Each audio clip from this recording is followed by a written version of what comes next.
36,400,000. This is the expected number of intelligent civilizations in our galaxy, according to Drake's famous equation. Now, for the past 78 years, we've broadcasted everything about us. Our radio, our television, and our history, our greatest discoveries, all to the rest of the galaxy. We've been shouting our existence at the top of our lungs to the rest of the universe, wondering if we were alone. 36 million civilizations, yet in almost a century of listening, we haven't heard a thing. We were alone. That was until about 5 minutes ago. The transmission came on every transcendental multiple of hydrogen's frequencies that we were listening to. Transcendental harmonics, things like hydrogen's frequency times pi, don't appear in nature, so I knew it had to be artificial. The signal pulsed on and off very quickly with incredibly uniform amplitudes. My initial reaction was that this was some sort of binary transmission. I measured 1,679 pulses in the 1 minute that the transmission was active. After that, the silence resumed. The numbers didn't make sense at first. They seemed to be a random jumble of noise, but the pulses were so perfectly uniform and on a frequency that was always so silent. They had come from an artificial source. I looked over the transmission again and my heart skipped a beat. 1,679. That was the exact length of the Arecibo message sent out 40 years ago.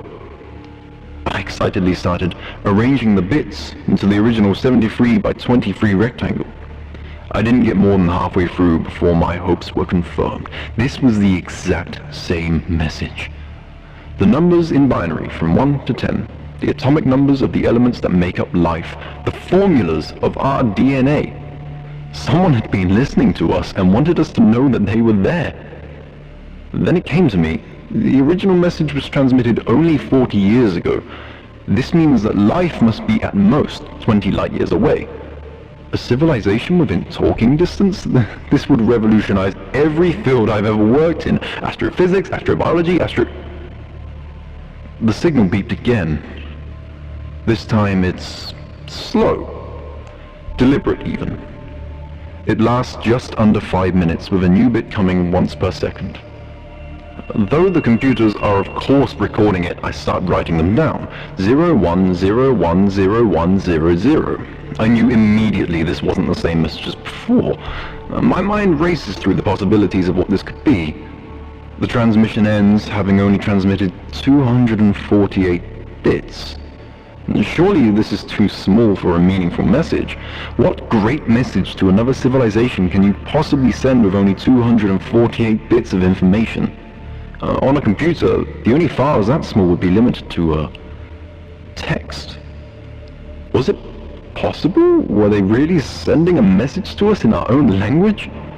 Come to think of it, it's not that out of the question. We have been transmitting pretty much every language on Earth for the last 70 years. I began to decipher within the first encoding scheme I could think of. 01010100. Okay, that's B.